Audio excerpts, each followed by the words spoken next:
नमस्कार. आपण ऐकतोय प्राध्यापक डॉक्टर नरेंद्र कुंटे यांनी संकलित केलेली निरूपणं श्री गजानन भक्तिबोध. आजचा आपला अध्याय चाललाय 4. सोनाराचा अहंकार घालवला.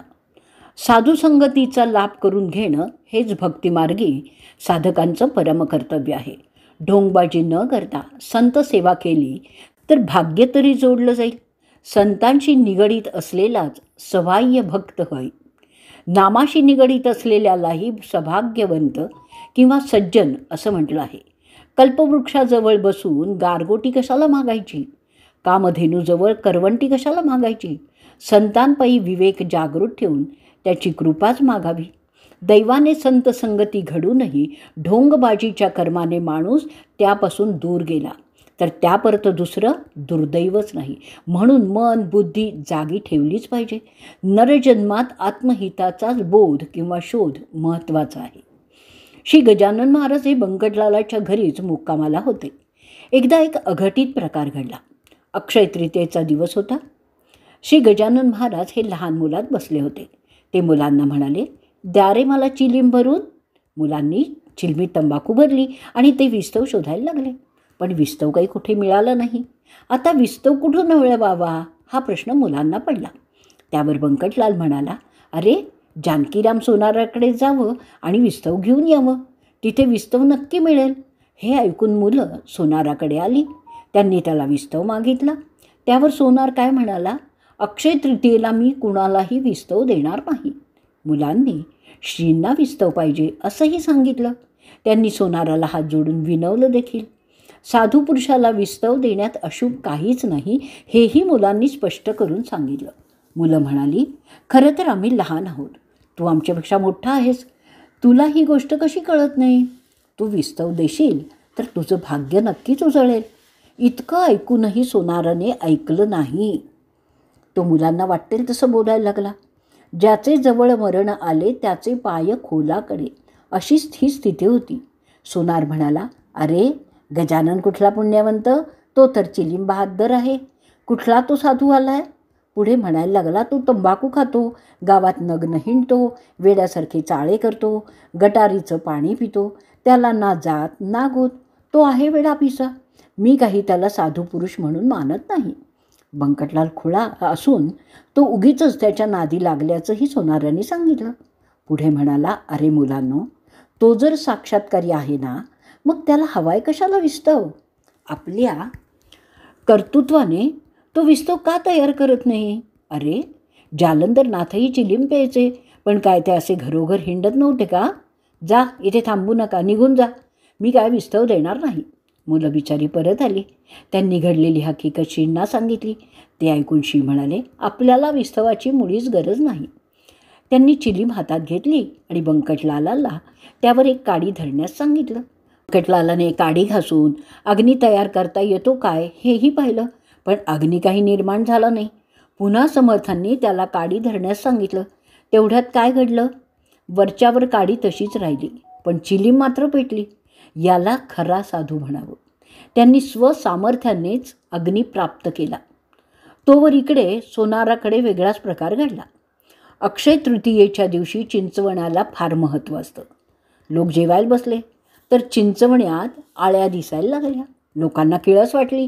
लोक पानावरनं उठले आणि मग मात्र सोनाराच्या ध्यानात आपली चूक कळून आली. मी श्रींना भिकारी समजलो, ते तर त्रिकालज्ञानी आहेत. मी त्यांना वेडा समजलो. कल्पतरूला मी बाभळ समजलं. कैवल्याचा दाता असलेल्या श्रींना मी ढोंगी समजलो. माझ्याकडून संत सेवा घडली नाही हे माझं केवढं दुर्दैव आहे. मी माणूस कसला आलो आहे? 2 पायांचा केवळ मी पशूच आहे. भाग्यकाळीच माझी बुद्धी कशी काय चढली, असं तो स्वतःशीच म्हणायला लागला. त्याला पश्चात्ताप झाला. काही असो, आता जाऊ समर्थांचे पाय पाहू, पदी त्यांच्या अनन्य होऊ, क्षमा मंतूची मागावया, असं त्यांच्या मनाने घेतलं. चिंचवणी घेऊन तो बंकटलालाकडे गेला. त्यांनी झालेला सगळा प्रकार सांगितला. चिंच किडकी होती का असंही बंकटलालाने सोनाराला विचारलं. त्यावर त्याने नवी चिंच असल्याचंही सांगितलं. त्याने बंकटलालाला विनवलं की मला श्रींच्या पायावर घाला, ते दयावंत आहेत. एवढं बोलून त्याने श्री गजानन महाराज यांच्या पायावर मस्तक ठेवलं अपराध घडला, क्षमा असावी अशी विनवणीही केली. यापुढे मी टवाळी करणार नाही असा निश्चय देखील त्याने केला. त्यावर श्रींनी सांगितलं, जा, तुझी चिंचवणी मधुर आहे, त्यात किडे पडलेले नाही आहेत. सर्वांनी चिंचवणी पाहिली, त्यात किडे दिसेनासे झालेले होते. संत, साधू, सत्पुरुषांच्या अंगी चमत्कार करून दाखवण्याचं बळ असतं. तिथे चमत्काराला महत्त्व नाही आहे. त्या योगे जो भाव दृढ होतो, बुद्धी पालट होतो, तो महत्त्वाचा आहे. किमान सत्पुरुषांची टवाळी तरी करू नये एवढं तरी लक्षात घेतलं पाहिजे. श्री गजानन महाराज यांची कीर्ती शेगावी तर ठाऊक झालीच, पण हळूहळू ती सर्व दूरपर्यंत पसरायला लागली. संतांची टवाळी करू नये असा संतबोध चरित्रकाराने ठायी ठायी दिलेला आहेच आहे. सर्वांच्या मुखातून श्री गजानन महाराज यांच्या विभूतिमत्वाविषयीची चर्चा ऐकू यायला लागली. श्री दासगणू सांगतात, कस्तुरीचा नाही येत वास झाकाया कवणाते. म्हणजे कस्तुरीचा वास कधीही लपवून ठेवता येईल का? आणि लपवता आला तरी तो सुगंध दरवळल्याशिवाय राहील का? नाही. तर संतांचं जीवनचरित्रही असंच असतं. त्यातील कृपाशक्तीचा प्रत्यय हरगडी आणि पदोपदी येत राहतोच. कथाप्रसंग थोडासा मोठा आहे, सुरस आहे. पण शेगावातच चंदूमुखीन नावाचा एक गृहस्थ राहत होता. तो श्रींचा निस्सीम भक्त होता. ज्येष्ठ महिना होता. श्रींच्या चरणावर दृष्टी खिळवून अनेक भक्त त्यांच्या भोवती जमले होते. कुणी आंब्याची फोड त्यांच्या हातावर देत होता, तर कुणी त्यांना पंख्याने वारा घालत होता. कुणी प्रसाद म्हणून खडीसाखर वाटत होता, तर कुणी श्रींच्या गळ्यात हारही घालत होता. कुणी त्यांच्या अंगाला चंदन उटी लावत होते. श्रींच्या मनात वेगळंच काहीतरी आलं आणि म्हणाले, अरे, तुझ्या घरी तुझा उतरंडीला ठेवलेले 2 कानवले घेऊन ये. त्यावर चंदूनी सांगितले, देवा, कानवले करून तर महिना होऊन गेला. मी कुठून आणू? फार तर नव्याने करून तळून आणतो. त्यावर महाराज म्हणाले, मला नव्याने तळलेले नको. जा, तुझ्या घरातले उतरंडीतले कानवले मला हवेत. लोकही चंदूला म्हणाले, अरे, घरी जाऊन बघ तरी, पहा तर खरं. गुरुजवळ खोटं बोलू नकोस. संतवाणी खोटी ठरणार नाही हा सर्व लोकांचा, म्हणजे विशेषतः भक्त मंडळींचा दृढ विश्वास होता. चंदू घरी गेला. त्यांनी बायकोकडे चौकशी केली. तीही म्हणाली, अहो, महिना होऊन गेला, आता उतरंडीत कुठले हो कानवले असणार? पत्नीने नव्याने कानवले म्हणजे करंजा तळून देऊ का असं विचारलं आणि तयारीही केली. चंदूनी सांगितलं, नव्याने तळलेले कानवले श्रींना नको आहेत. उतरंडीतच ठेवलेले 2 कानवले त्यांना हवे आहेत. महाराजांनी जे सांगितलं होतं ना, तेच त्याने पत्नीला सांगितलं. तेवढ्यात तिच्याही मनात आलं की समर्थांचं वचन खोटं ठरणार नाही. तिला चटकन आठवलं की 2 कानवले मीच उतरंडीत ठेवलेले होते. मात्र आता महिना होऊन गेल्यामुळे त्याला नक्कीच बुरशी आली असणार.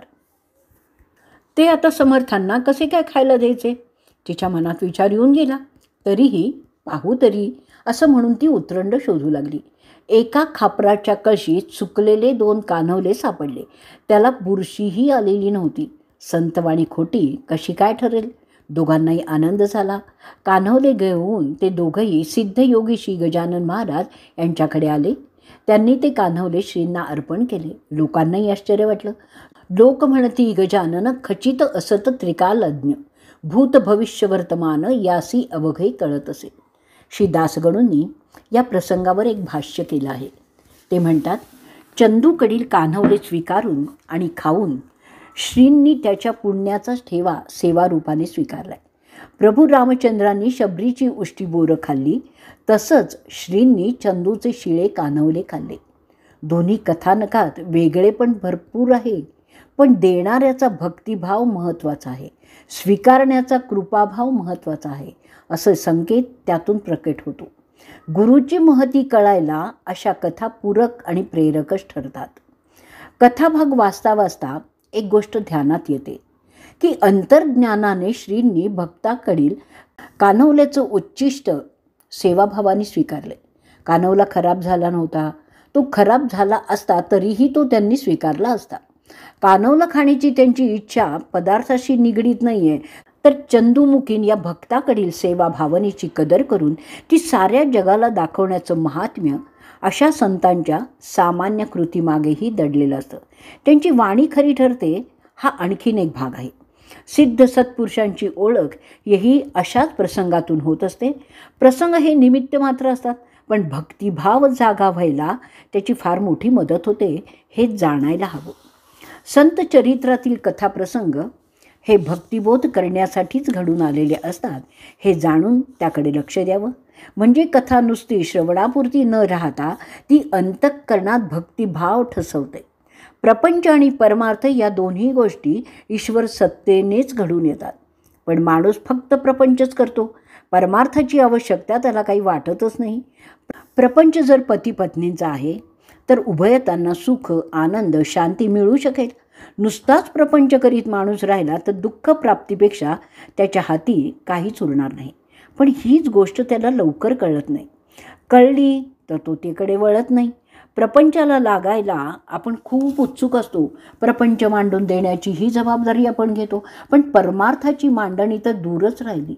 प्रपंचाच्या धबडग्यात परमार्थातील नामाने सावध तर होतच नाही, पुढे नाम घेणं तर दूरच राहिलं. स्मरणोपासना करणं तर त्याहूनही दूर राहिलं. श्री गजानन महाराज यांनी एका माधव नामक ब्राह्मणाला प्रपंच परमार्थ याविषयी जागं तर केलंच आहे, पण प्रपंचात बुडलास परमार्थ कधी करशील असा थेट प्रश्नही विचारलेला आहे. नरजन्म हा दुर्लभ आहे. तो मिळूनही माणूस परमार्थी झाला नाही तर जन्म वायाच गेला ना, असं संतांचं सांगणं आहे. श्री गजानन महाराज यांनी माधव नामक ब्राह्मणाला निमित्त करून त्याविषयीचा हितोपदेश तुम्हा आम्हा सर्वांनाच केलेला आहे. आत्महिताची तळमळ असेल तरच तो उपदेश अंतःकरणात ठसवून त्याचं अनुसरण केलं तर परिणामी जीवाचे आणि जन्माचे अनुक्रमे कल्याण आणि सार्थकच होईल. शेगावच्या दक्षिणेला असलेल्या चिंचोली येथील रहिवासी असलेला माधव नामक ब्राह्मण आता 60ला पोचला होता. शरीर थकलं होतं, अवयव क्षीण झाले होते, पण तरुणपणी फक्त संसारालाच ब्रह्म मानून त्यांनी हमाधुमीचा संसार केला होता. परमार्थाची कधी आठवणही त्याला झाली नव्हती. आता मात्र प्रारब्धाचे फेरे त्याला जाणवायला लागले होते. दुर्दैव असं की हमाधुमीचा म्हणजे धामधुमीचा संसार करूनही बायको, मुलं त्याच्या अगोदर मरून गेली. त्याला आता कुणी उरलेलंच नाही. देहाची साठी गाठली त्यांनी आणि मग त्याला देवाची आठवण व्हायला लागली. मन विरक्त झालं. प्रपंचात जेवढा काही उपभोग होता तो घेऊन त्यांनी संपवला. आता मात्र मृत्यूभयाचं संकट त्याला जाणवायला लागलं. देवा, आता माझी गत कशी होणार हा प्रश्न त्याला क्षणोक्षणी भेडसावू लागला. माणूस जर परमार्थी असेल तर प्रपंचातील कर्तव्य कर्म करूनही तो त्यात अलिप्त राहतो आणि मिळेल तेवढ्या अवसरी तो ईश्वराच्या नामाचं, रूपाचं, गुणांचं स्मरण करतो. वार्धक्य काही कुणाला चुकलेलं आहे का? पण देवा, येऊ दे रे मरण मला, मी तुझ्या स्मरण चिंतनातच निमग्न राहीन. तुझ्या स्मरणानेच मला सद्गती मिळेल. मग मी मरणाला का घाबरीन? इथे वेगळंच झालं होतं. आता माझा वाली कोण हा प्रश्न माधवाला पडला होता. तो शेगावी आला आणि तिथेच राहिला. माधवने पश्चाताप होऊन श्रींच्या पुढे उपोषण सुरू केलं. अन्न पाण्याचा त्याग केला. श्रींनी त्याला विचारलं, अरे हेच हरीचे नामस्मरण कान केले मागे जाण, प्राण देहा ते सोडून जाता वैद्य बोलाविसी. अरे प्रपंच करताना तुला देवाची आठवण झाली नाही का? प्राण निघून चालल्यावर वैद्याला बोलवून काय बरं उपयोग आहे? आता उपचार करण्याचीही वेळ टळून गेली. वेळ गेल्यावर साधनाचा काय उपयोग? जे करणे ते वेळेवर करावे की साचार, घर एकदा पेटल्यावर कूप खणणे निरर्थक. घराला आग लागल्यावर पाण्यासाठी विहीर खोदायला प्रारंभ करून काय उपयोग आहे? एवढे दिवस तू काय केलंस? शरीर सरणावर निघालं, आता देवाची आठवण झाली काय? हाच त्या प्रश्नामागील अन्वयार्थ होता. ज्या कन्यापुत्रांसाठी तू केलीस आटाआटी, ते अवघे गेले शेवटी टाकून या तुझं लागी. देव शाश्वत आहे, संसार अशाश्वत आहे, पण त्याच्या मागे तू किती लागलास? देवाची आठवण 24 तासात एकदा तरी झाली का रे तुला? अरे जाऊ दे, तेही जाऊ दे. आयुष्यभरात एकदा तरी ईश्वराचं स्मरण झालं का? श्रींनी प्रश्न केला. कर्माची फळं तुला भोगावीच लागतील, हेही श्रींनी सांगितलं. अंतिम क्षणी ईश्वराची आठवण झाली, पण श्रींनी त्याचा उद्धार केला. कसा? नुसताच प्रापंचिक कर्म करीत राहिलास ना, मग त्याची फळं तुला भोगावीच लागतील. परमार्थी असताच तर ती कर्मफळं चुकली नसती, पण त्याचा उपसर्ग कमी झाला नक्कीच असता. दुःख साहता आलं असतं. ईश्वरी नामाच्या स्मरणात तेवढं सामर्थ्य नक्कीच आहे. चिंतायुक्त मन स्मरणयुक्त ईश्वरी साधनेमुळे दुःखमुक्ती करू शकलंच असतं. पण आता मात्र कर्मफळांचा दुःखभोग अटळच आहे. आयुष्यभर फक्त प्रपंचातच रमलास, थोडा तरी परमार्थ विचार केलास का? थोडा तरी विवेक मनाशी बाळगायला हवा होतास. श्रींच्या बोलण्याचा हाच मुख्यार्थ होता. तरीही आता माधवाला पश्चात्ताप होत होता, म्हणून लोकांनी त्याला उपोषण सोड, श्री कृपा करतील असं विनवलं. पण तो उपोषण सोडायला काही केल्या तयार होईना. माधवाला कळून चुकलं होतं की आपण सारं आयुष्य प्रपंचाच्या धामधुमीत घालवलेलं आहे. ईश्वराची आठवण मुळीच केलेली नाही आहे. पण आता मात्र श्रींचे चरण सोडायचे नाहीत. उपरती झाली तर श्रींच्या कृपेने मोक्षाची वाट मिळूही शकेल. त्याने गजानन महाराज यांचं सान्निध्य सोडलं नाही. त्यांच्या कृपेचा अट्टाहासच धरला आणि तो सतत हरिनाम घेऊ लागला. मध्यरात्र उलटून गेली. कुणीही आसपास नाही हे पाहून श्री गजानन महाराज यांनी त्याचं मनोमन कौतुक केलं. त्यांनी थोडी गंमतही केली. यमाचं उग्र रूप धरून ते त्याच्या अंगावरही धावले. त्यावर माधव घाबरला. तो आपला जीव मुठीत धरून पळत सुटला. छाती धडधडू लागली, तोंडाला फेस आला, तोंडातून एक शब्दही फुटेना. ती त्याची स्थिती पाहून श्रींनी पुन्हा सौम्य रूप धरलं. मोठ्यांदा गर्जना करून ते म्हणाले, अरे कुठे गेली तुझी धिटाई? आता काळ तुझं असंच भक्षण करील. तू कुठे रे पळशील? यमलोकातून तुझी मुळीच सुटका होणार नाही. ते ऐकल्याबरोबर माधव मोठ्या काकुळतीने त्यांना म्हणाला, यमलोकी मला नेऊ नका हो, मला वैकुंठात धाडा. माधव पुढे सांगायला लागला, देवा मला यमलोकात घालू नका. मी प्रपंच केला, पापही केली, पण आता पश्चात्ताप दग्ध होऊन मी आपल्याला शरणही आलेलो आहे. तुम्ही कृपा केलीत तर माझं पूर्वायुष्यातील पाप जळून जाईल. मी प्रपंचात परमार्थाची आठवण केली नाही, पण माझं थोडंफार पूर्वसुकृत होतं, म्हणूनच तुमच्यासारख्या संतांची भेट झाली, तुमचं दर्शन घडलं. आता मला दूर लोटू नका. त्यावर श्री गजानन महाराज म्हणाले, तू नारायण नारायण असं म्हण. तुझं जवळ आलेलं आहे मरण. तुझी इच्छा जर असेल तर मी मरणकाळ पुढे ढकलतो, आयुष्य वाढवून देतो. श्रींनी त्याची परीक्षाच घ्यायची असं ठरवलेलं असावं. पण आता माधवाची बुद्धी श्रींच्या दर्शनाने पालटली होती.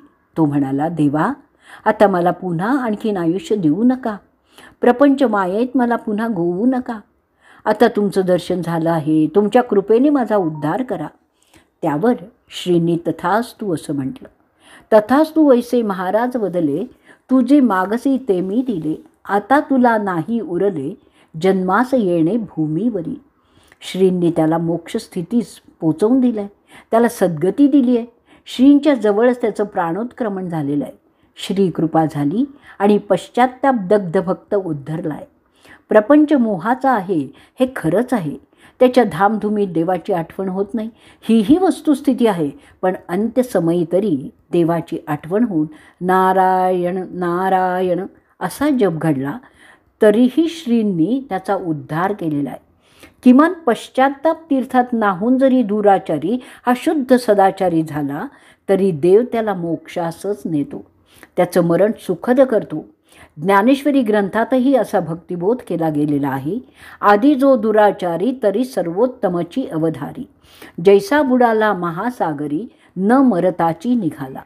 तयाचे जीवित ऐलथडी ये आले, म्हणून बुडाले पण जेवी वाया गेले.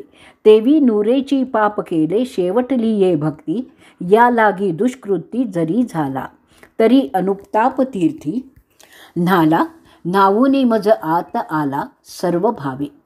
अध्याय 9 ओवी 418 ते 420. इथेही यापेक्षा वेगळं काय झालं?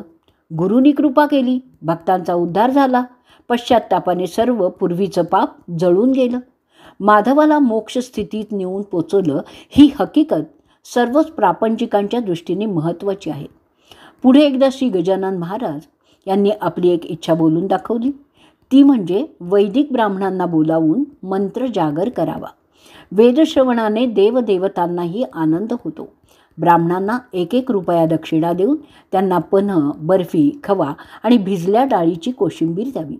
शिष्यांनी हा मनोदय ऐकला, पण वैदिक ब्राह्मण कुठून आणणार असा प्रश्नही केला. त्यावर श्रींनी तयारी करा, वसंत पूजेला उद्या ब्राह्मण येतील एवढंच सांगितलं. सर्वांना आनंद झाला. 100 रुपये जमाही झाले.